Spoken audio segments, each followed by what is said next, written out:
Welcome back, Canisius High School community. It's Andy Deyell, Vice President for Institutional Advancement, back with another episode of Conversations with Canisius, our weekly web series where we check in with alums all over the world and see what they've been up to since their time here at 1180 Delaware. I am joined today by Chris Turner. Chris Turner is the Chief Administrative Officer of Warburg Pincus and Managing Director. It is the oldest private equity firm in the United States, and he joins us today from Rye, New York, right outside of New York City. Chris, how are you? Great to be with you today. It's great to have you. Let's launch right into this. You're a graduate of the class of 1981. Can you take us a little bit back, just a couple of years, and tell us a little bit about sort of how you found yourself at Canisius High School, and then your time, at Canisius, and then your time after Canisius, your formal education and sort of your career and how you ended up at Warburg Pincus. Great. I'll try to be summary, and then you can miss some of the elements of that you think would be worth expanding on. But I was born as an applicant to Canisius High School. There wasn't much choice in the matter. I'm glad to say and proud to say I came from I was third generation Canisius on my mom's side. My mom's family went back to the Irish potato famine. She came from a big tribe of immigrants to the U.S., to Western New York, in fact, to build the railroads, and from Ireland in the mid 19th century. And my great-great-grandfather was born in Ireland, but he came to the States to count railroad ties, and his name was Blackjack Kelly, and he was whacked by a train, too drunk to hear it coming, and his grandson went to Harvard Law School. So it's a great American story of achievement and ascendance, and it illustrates the greatest things about America, that welcomes people from all over the world. If they're willing to work hard, they can transform their lives and transform the world, in fact. Anyway, somewhere in the strain, people started going to Canisius High School, and that turned out to not be such a bad idea, so we kept doing it. My grandfather went to Canisius, his brother went to Canisius, my grandfather's two sons went to Canisius, so it was clear from the day my mom chose my dad to let him marry her that I was going to go to Canisius, and so I always kind of knew that was the thing. I was educated in the Catholic system from birth. I went to Holy Angels Grammar School on the west side of Buffalo, sadly no longer an operating parish, but we wore a white shirt and a blue tie every day from K through 8.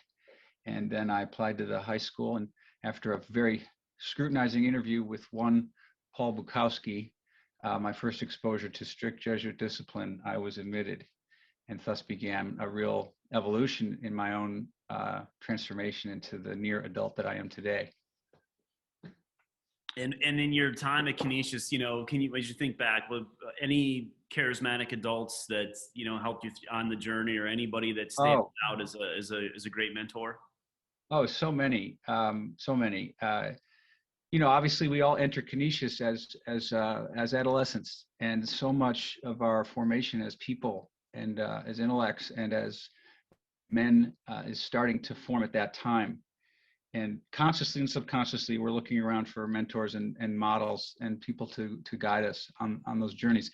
And those people can manifest those roles explicitly, by being clear. This is what you should do, and this is how you should behave. And obviously, Canisius does that. But there's other folks that do that subconsciously, just by living that model. And I pulled out my class of 1981 yearbook, of which I was on the editorial staff, to remind myself before this conversation, so many of the people that provided those lessons for me. Bukowski was one of them. Obviously, he definitely instilled in me notions of self-respect and the benefits of discipline, the benefits of order, the benefits of punctuality, and the ramifications of not adhering to those things. But there were so many other teachers. Just looking through the list, Cornelius McGillicuddy, Mr. Mack, as we called him. I remember the first day of algebra, first day of high school math. He said, everyone talks about how time goes faster as you get older, but did you know that that's true? And a lesson I still tell my own kids. He said it's because each year as you get older is less a proportion of your entire life. So when you're 50, 1 year is 2% of your life, but when you're 10, 1 year is 10% of your life. And that is why, in fact, the years go by faster. Uh-huh. And that began a lesson in algebra and math that I never forgot. I could just keep going. Ken Durkin and his tests. So in English, Mr. Durkin used to give us a test, and as we read Julius Shakespeare, he'd throw a test on the desk, and all you'd have is the line from the play, and you had to remember who said it. Was it Cassius? Yeah, look, Jan, Cassius has a lean and hungry look. And why did they say it? What did they mean? Marches come soothsayer, yes, but not gone by. What was the whole point of that line? Why did he choose that? And things like that made you pay attention to literature and why things mattered. Anyway, and Professor Naumann, we talked about, I'm sorry, I see professor, he might as well have been one, but Father Naumann in English and drama, just, I could go on and on and on. So many of the teachers left an unforgettable imprint on me in so many different ways that, again, that I realized at the time, and for students listening today, ways that you don't realize at the time, and then come back later. That's great. And so you know, after your 4 years at Canisius, tell us a little bit about where you went to, college and you did your formal education, and then tell us sort of how your career started and how, I know you've had some really cool and very important, roles at different places, and how you found yourself sort of at Warburg Pincus. Yeah. So Canisius was the last thing that I was supposed to do that I actually did. The rest of my life was supposed to be, you're going to go to Canisius High School, then Canisius College, and then you're going to maybe dare to leave the Western New York region to go to law school, and then you're going to be a lawyer, and you're going to come back to Buffalo and have a family and continue to expand the tribe that came over in the middle of the 19th century. And I did the Canisius High School thing, but then I broke ranks, and I started to follow my own instincts, to the chagrin of certainly my mom to some degree. But it was Canisius that gave me the confidence to do that. So I didn't go to Canisius College. It was a fine choice, and I certainly applied and thought about it. But I ended up going to Cornell in Ithaca because I visited there with a bunch of other colleges that I visited, and just was very drawn to it for a number of reasons. It was probably, and I'll do bias. I love Cornell, so I always have a strong bias about it, but it's probably the best college that was within the 4 or 5 hour region of Buffalo, not to diminish Canisius or all the other great colleges in the area. But to me, I thought, wow, I can go to this school and I could probably still get home in an afternoon if I wanted to. And that was an appealing thing. I had a Army scholarship there, an ROTC scholarship that was going to pay for all 4 years. I was recruited there as an athlete because I had rowed for the high school and also for West Side Rowing Club, and I'd had some success as a state champion in New York rowing. So it all kind of lined up, and I applied and was admitted to Cornell as well as a couple other schools. But Canisius was a gigantic shock coming from Tiny Holy Angels Grammar School on the west side of Buffalo, where I could walk to school every day and walk home in 15 minutes, and had a very local and very strong, regional culture. The west side, Canisius was just like a wildly expensive thing. But going to Cornell from Canisius was, 10 times the expansion of my experience. Instead of being surrounded by almost exclusively Catholic men, I was now surrounded by people from all over the world, not to mention women. So it was extremely, as much as Canisius was an expanding evolutionary experience, Cornell was 10 times that. Obviously, you're also 18 instead of 14, so it's coming at a later stage in life. But Cornell continued the journey. Canisius prepared me quite well for the rigors of Cornell. Cornell involves a lot of study, a lot of reading, a lot of intense instruction, and I was ready for it because of the rigors of I'm looking at my yearbook. Mr. O'Connor in geometry, Mr. Mack in algebra, Mr. Durkin in English. All these teachers prepared you for not being intimidated by hard work and knowing what it meant to be prepared for something. So academically, I was ready. Socially, not so much, but that's okay. That's part of the fun of college. And so, what drew you to finance, the world of finance? Good question. And part of life, part of education, and I tell my own children this, one of whom has graduated from college, went to Georgetown, continuing that Jesuit tradition.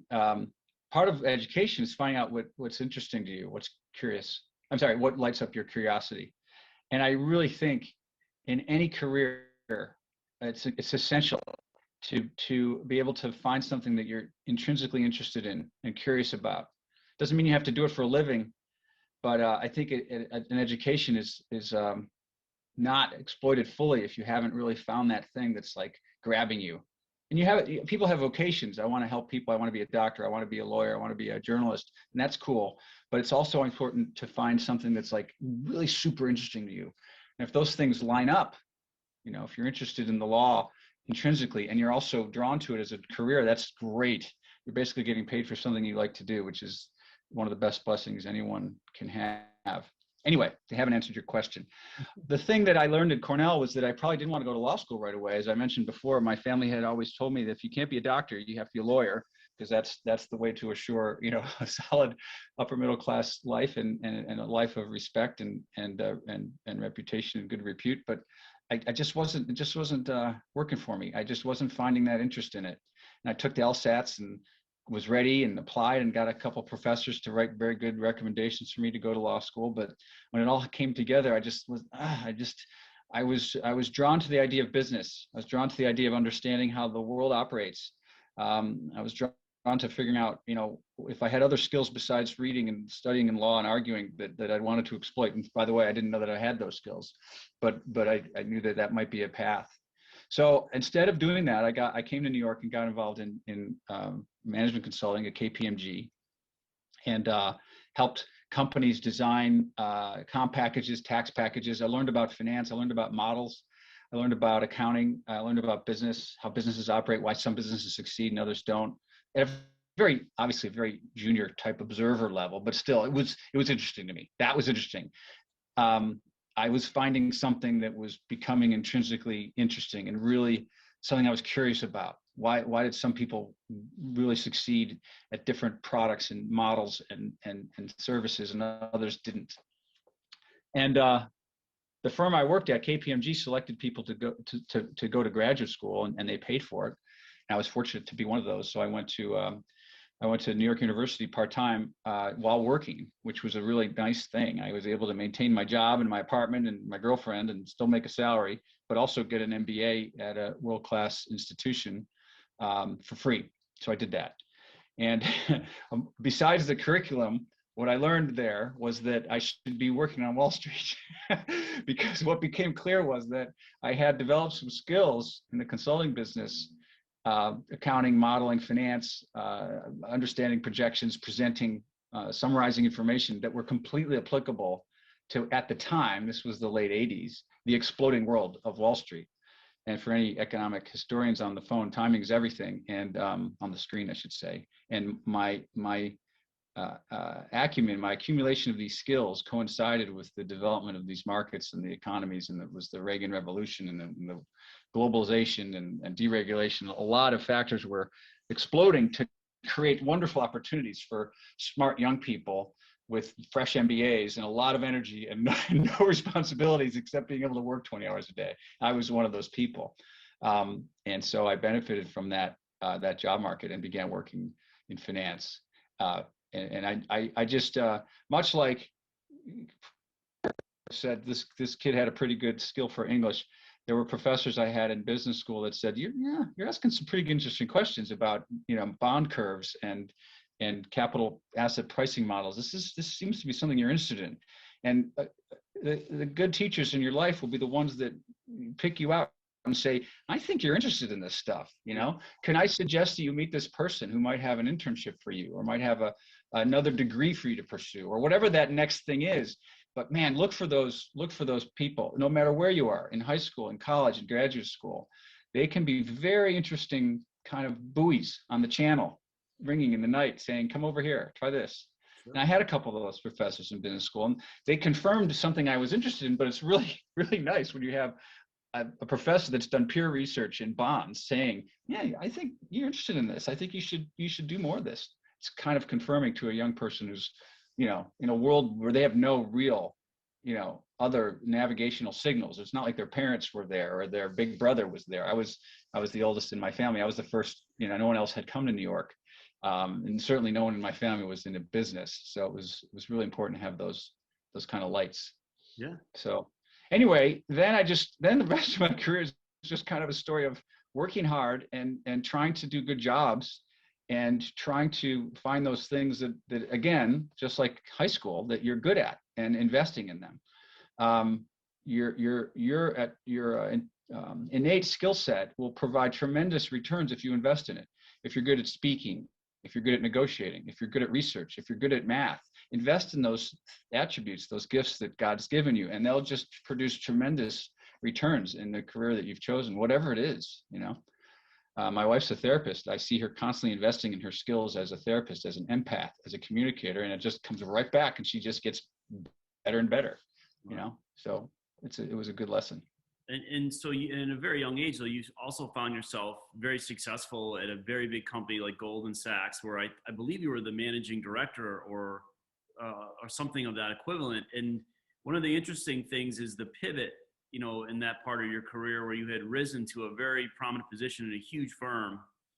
And then, you know, this private equity firm, maybe a boutique industry is coming along, and Warburg Pincus is out there. Talk a little bit about sort of making that pivot, you know, why Sure. that pivot, and just also because this is great advice for young people out there as you climb a ladder, so to speak, or as you make your career, you know, how do you know when it's time to make a change, and how do you know where to go? But I know a little bit about your story, but I want you to share with others. Yep. And I'll try to be articulate, and I'll try to say it in a way that's duplicable instead of just limited to my experience, because there's nothing like hearing somebody talk about their experience in a way that leaves you with nothing to do about your own life. Thanks very much. That was great. That I could never be Bono. But anyway, but I'm going to have to make sure I clarify something. I was a managing director of Goldman Sachs. There's plenty of them. Right. I was very honored to be chosen in that class of managing directors of 1999 with, I think, 40 or 50 of my best friends from around the world at the firm at the time. It's a very, very nice title and an elite thing, and it's something to aspire to, just like being on the first string of a football team. But I wasn't the managing director of Goldman Sachs. I was one of them. But it was quite nice, and it was like many things, like first honors. I don't know if they still have that at Canisius, but it's that recognition for an investment and work and diligence, and at least at Goldman, some luck, to be completely clear, is nice. Anyway, I did leave Goldman after 10 years to join Warburg Pincus. And the answer I'm going to give you to your question about how you know about that pivot, it's going to be somewhat frustrating to listeners, because it's not formulaic or an algorithm that can just say, okay, at this moment, I do it. A lot comes down to your confidence and your intuition. Your confidence that you're ready, making the right decision. Because no decision in a career is riskless, never. It's like saying an investment decision is riskless. There's no such thing. Even buying a U.S. Treasury bond has some risk, because the price of it may fall the day after you buy it, as is happening today. Even though you're going to get your money back, the worth of the thing might go down. But I had a tremendous experience at Goldman Sachs. Again, back to my other illusions. Canisius expanded my sense of self and my mind. Cornell did it even more, and Goldman was a seriously global competitive pool of extremely hardworking, intelligent people that stimulated you every day to be on your game and to be competitive and to be focused on your clients. And I'm going to just get rid of this call. And so I did in my latter. It was like private equity firms, which at the time were a burgeoning industry. This was in the late 90s, and now they're quite a mature industry. But at the time, they were relatively new. And Goldman picked a bunch of bankers and said, "This is a very interesting." Sorry about this. Turned off my computer. Sending calls. This is a very interesting industry. We're going to put have a lot of different experience on it, and we want you to go develop business from these private equity firms. And I covered 6 or 7 private equity firms, and it was a really fascinating thing, because I was coming from this established, well-formed investment bank kind of like the army, right? Everyone's got a role. There's rank, there's intelligence, there's infantry, there's cavalry, there's all kinds of different divisions of labor, and it's very clear and well regimented, well managed, incredibly high quality decision making, committee based, team based thing, extremely high ethics. And obviously Wall Street has not always had this most sterling reputation for ethics, but I have to say, you know, and I say this with all, I hope, genuineness, Goldman made an effort to really commit to high ethics, high integrity, diversity of hiring, diversity of trading policies, things like that. As our CEO said at the time, if a town has 13,000 people in it, it's probably going to have a jail. Because someone's going to do something dumb. And, you know, we had a lot of employees, and every once in a while, someone would do something dumb. But by and large, institutionally, I felt good about the ethics of the place. Anyway, one of the firms I covered was Warburg Pincus. And at the time, in the late 90s, Warburg was the only firm of the ones I covered that had gotten through their own founder transition. A lot of the firms, in fact, still a lot of firms like KKR or Blackstone or Apollo or TPG, successful, awesome places, growing places in private equity, are still kind of run by their founders, by people whose names are on the door or who set up the place. And that creates a kind of interesting dynamic internally. It can be great, but can also be, you know, dominant. And Warburg had been through that. No one named Warburg or Pincus was still running Warburg Pincus. It had moved on from that and become a little more institutionalized. And I was impressed by how seriously the place took itself and how it had these kind of very grand ambitions, not lofty, but I think quietly ambitious about size and global scope and scale of investing, et cetera. Anyway, I did a lot of work with them, trying to generate business for Goldman. And surprisingly, at the end of 2004, they asked me, would I like to join them as a partner?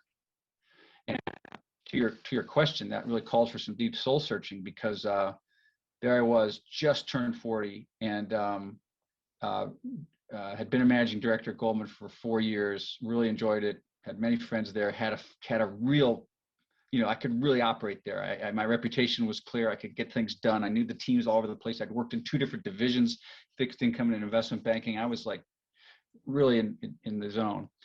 But I thought, this is a very, very unique thing. This is a unique firm. It's growing. They've invited me to join as a partner, so I don't have to, you know, I'm going to come in as a partner, because that had to be a lateral thing. Otherwise, it wouldn't have been attractive to me. And I really think I could do a lot with this place. I think I could really imprint a lot of my own sense of organization and culture and leadership on the place, because it's not as developed by definition as Goldman. There's more to do here. So I took the jump, and it was a jump. It was a hard thing. It was the hardest career decision I've made, because I was quite happy and I think had a pretty good frontier ahead of me at Goldman. But I just thought, in terms of growth, muscle tissue, challenging myself, this experience was going to be one I couldn't turn down. So it was an emotional thing, it was an intuitive thing, but it's also drawn my confidence. I did an analysis. I could show you T-charts, pros and cons, lists and lists, but really it came down to, and I talked to my dad at the time, and he said, it really comes down to your guts. Do you have the guts to do this? And he meant that in a good way, not in a challenging way, but he was kind of saying, you know, as they say, gut check if your gut's telling you, and he meant my core, that you can do this, you can probably do it. So I did. That's great. Let's shift gears and just go back in time again and just talk a little bit more about Canisius. You've done a great job of sort of articulating of how the school prepared you and some of the lessons that you learned while you were there, you know, from an academic and a responsibility standpoint. But Canisius isn't just about, you know, the academic preparation. There's also sort of the Ignatian and Jesuit side of it, this man for others ethos, this looking out for your brother. And so how does that sort of Jesuit way, how is that present in your life today? Yeah, it's good question. We didn't say man for others, and we didn't have Ignatian formation when I was there. Those are great concepts and great ways to think about it. We had different things, probably aligned, similar things. Sure. And much like what I said about teachers and models, sometimes the things that you absorb at Canisius, I believe, are right there, like immediately, like do this, okay, I'm gonna do that, you know, memorize this. And other times they're more like seeds that are planted and don't come up for sometimes years. And I loved the intellectual rigor of Canisius. I'm not answering your question because that sounds like an academic thing, but I'd also apply it to matters of faith. What I learned at Canisius is it's not wrong. It's nothing wrong with arguing, questioning, testing your faith about God, about Jesus, about questions that are not always comfortable. And the Jesuit tradition welcomed that dialogue, wanted you to engage, to get in the pit and to wrestle it out. What happens after we die? What happens after we've sinned? What happens? Can we become separated from God? Can we lose our faith? How do we regain it? What is a Christian gentleman? That was what we had. I remember, I hope you still have Jug, but the first line of the thing we wrote in Jug was a Christian gentleman. And what does that mean? And so those elements will be extremely valuable to anyone who has the great benefit of being able to absorb them in an atmosphere like Canisius, like certainly the atmosphere I grew up in. My children were all baptized at St. Ignatius in Manhattan. I was drawn to that church because the priest there demonstrated that same intellectual rigor in the homilies. They talk about a gospel like just last Sunday, they talked about the Transfiguration, which is the second Sunday of Lent, I believe, the scripture from that day, and the climb up that mountain and what that represents literally and figuratively. We're all climbing this mountain to see the glory of God. It's just a tremendous metaphor for life, and I'm so grateful for those instructions in the intellectual side of faith that give me the comfort all through my life to continually wrestle with those questions and always come back to faith. And it's, like I said before, I didn't know I was receiving that gift when I was receiving it, but no one gets out of this without some bumps. There's been challenges in my life. I have a daughter with an autoimmune disorder. I have a son with intellectual impairment. And my wife and I have struggled to help them and to be by their side and to not lose faith. But there are moments, especially when my daughter was diagnosed and spent a week in the hospital, and we didn't know if she would come out of it. This was many years ago, in 2007. But thank God I had the faith that I had, because I really drew on it, and I wrestled with God. Like Jacob, I with the angel, I couldn't understand why he would let this happen to me, and he's helped me through that. So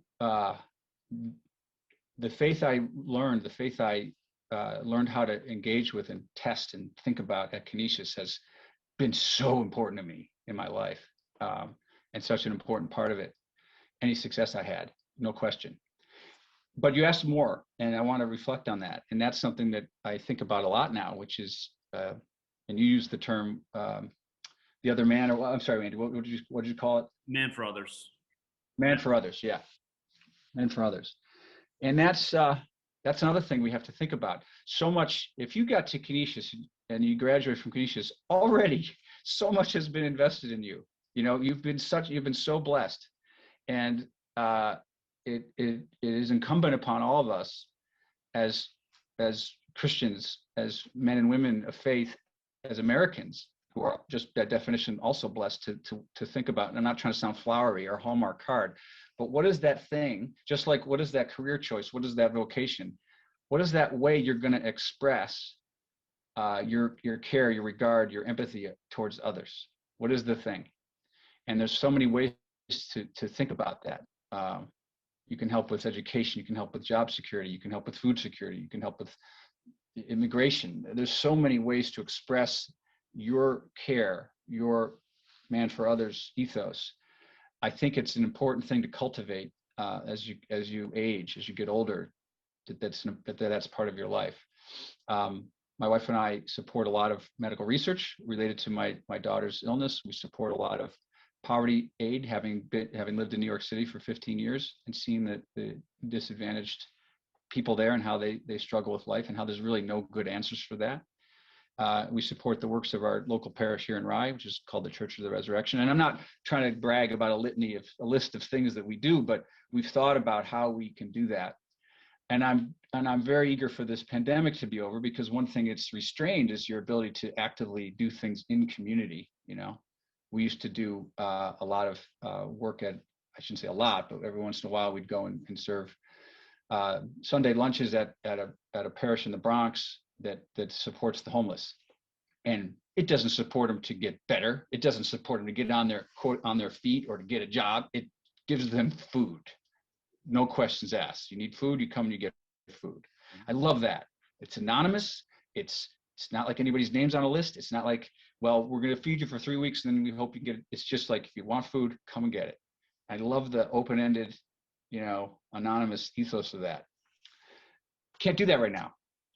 I can send money to someplace. That's nice, gratifying, but I like seeing the eyes of someone I've helped and just, selfishly feeling good about it. Well, soon enough, though, right? Soon enough, and yeah. I feel like there's a light at the end of this, COVID tunnel. Yeah.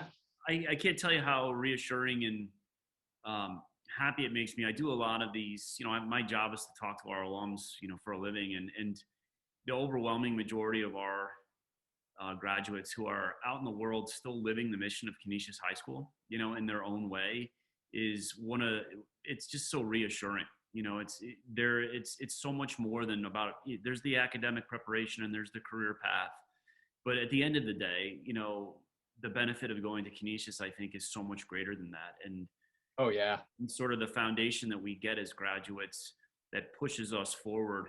And I don't think we ever really stop living that mission. And I think, a lot of times we don't even realize it until we stop and reflect on, who you are and what you do, but how you can help others. At the end of the day, I think if you, a life of significance is really tied to this idea of service for others. And so many of our graduates, it's just part of what they do. It's who they are because of the foundation they received, not just in their grammar school. Sure, I've been Canisius as well. And, and obviously we're always blessed by having great parents to show us the way there. But it's just nice to hear. It's nice to hear you talk like that, I guess, is what I'm trying to say. Oh, I appreciate that. And, it's a knob, it's not a switch. What I mean by that is you can't, I wish I could live the mission all the time, 100%, but I can't. But it's a knob. And when I feel myself getting away from it, I can turn the knob and get back to it. You can always get back to it. Mm-hmm. That's the thing.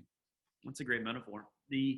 Let's just talk a little bit as we wind down here. Talk a little bit about the future, Chris.